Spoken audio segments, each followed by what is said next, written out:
Second moyen de soulager les âmes du purgatoire, la charité.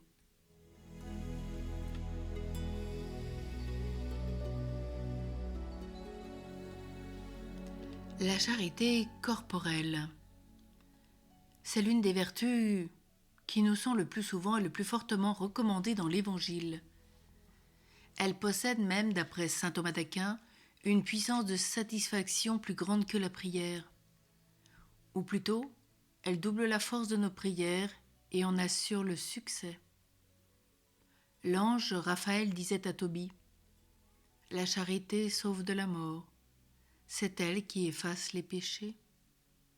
Elle retire l'âme des ténèbres, lui fait trouver grâce devant Dieu et lui assure la vie éternelle. » Quel moyen plus efficace pour soulager les âmes souffrantes ? Si en leur nom nous exerçons la charité, les cris de reconnaissance des pauvres montent vers Dieu et triomphent de tout auprès de lui. C'est une douce rosée qui tombe dans les flammes du purgatoire et en tempère les ardeurs. Le dernier qui donne le pain du moment à un misérable de ce monde dote peut-être à une âme délivrée une place éternelle à la table du Seigneur. Soyons donc miséricordieux autant que nous pouvons l'être. Si nous avons beaucoup, donnons beaucoup, si nous avons peu, donnons peu, mais donnons de bon cœur. Heureux, s'écrie le psalmiste, celui qui comprend la douleur du pauvre et du délaissé. Le Seigneur le délivrera au jour mauvais, il l'assistera sur son lit d'angoisse et le récompensera éternellement. À l'œuvre donc, secourez les affligés de la terre et vous soulagerez en même temps ceux qui pleurent. Mettez l'obole de la veuve dans la main du pauvre, les captifs deviendront libres. La charité spirituelle. Si les biens nous manquent, si l'argent nous fait défaut, il nous reste la charité spirituelle qui fait du bien à l'âme et au cœur qui souffrent et gémissent. Elle surpasse, suivant l'expression de saint Thomas d'Aquin, la charité corporelle comme l'esprit surpasse le corps. Les misères spirituelles sont bien plus nombreuses et plus déplorables que les misères corporelles. Or, la divine bonté permet que rejaillissent sur nos frères aimés du purgatoire les mérites que nous pouvons obtenir ainsi. Donc, pour eux, soignons les pauvres malades. Pour eux, veillons au chevet des agonisants. Pour eux, protégeons les orphelins. Pour eux, consolons les veuves.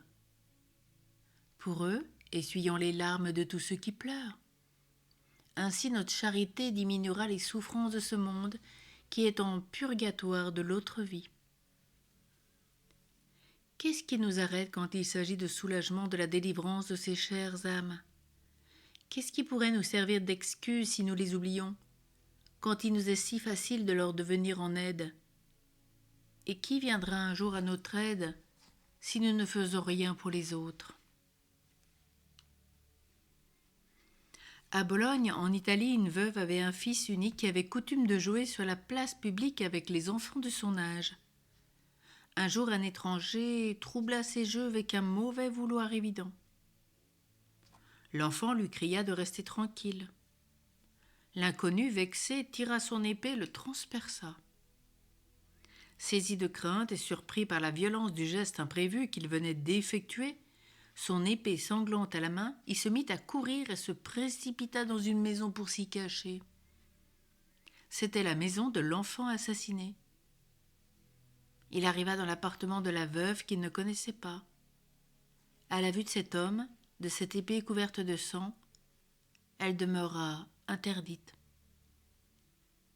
Mais en entendant l'étranger lui demander, au nom de Dieu, asile contre ceux qui le poursuivaient, elle promit de le cacher, de ne point le livrer. Cependant, les gendarmes, apprenant qu'il était entré dans cette maison, le cherchèrent partout sans le trouver.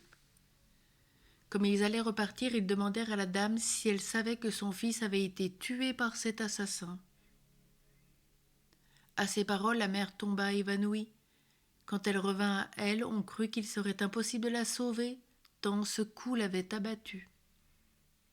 Mais s'en remettant à la providence divine, elle retrouva une grande énergie et résolut de pardonner au meurtrier de son fils, et plus encore de le traiter avec charité. Elle alla à la cachette de l'assassin, ne lui fit pas de reproche, lui remit une bourse et lui indiqua une issue discrète, au bout de laquelle l'attendait un cheval sellé prêt à partir. Sur ce, elle se mit en prière pour l'âme de son fils.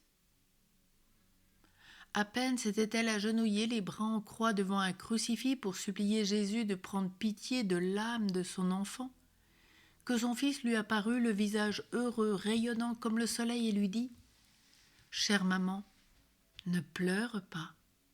Il ne faut pas me plaindre, mais envier mon sort. Car la charité chrétienne dont tu as fait preuve envers mon meurtrier m'a tiré immédiatement du purgatoire. La justice divine m'avait condamné à de longues années de souffrance, mais ton pardon a terminé en un instant toute mon expiation, et je suis auprès de Dieu, où je resterai pour l'éternité. » Puis il disparut, laissant sa mère dans la joie malgré son chagrin. Confiant en tes paroles, ô mon Sauveur, je ne verrai plus désormais que ta personne adorable cachée sous celle du mendiant qui implore ma pitié. Je pratiquerai avec l'aide de ta grâce la charité à celui qui me la demandera, comme si je devais le faire à vous-même. Mais ma charité ne se bornera pas aux vivants. Je veux qu'elle s'étende jusqu'aux morts et que celle que je ferai pour les pauvres de la terre serve aux pauvres du purgatoire et attire sur eux l'effusion de votre miséricorde. Doux Jésus, accordez-leur le repos. Seigneur, donne-leur le repos éternel, que la lumière sans fin brille sur eux, qu'ils reposent en paix. Amen.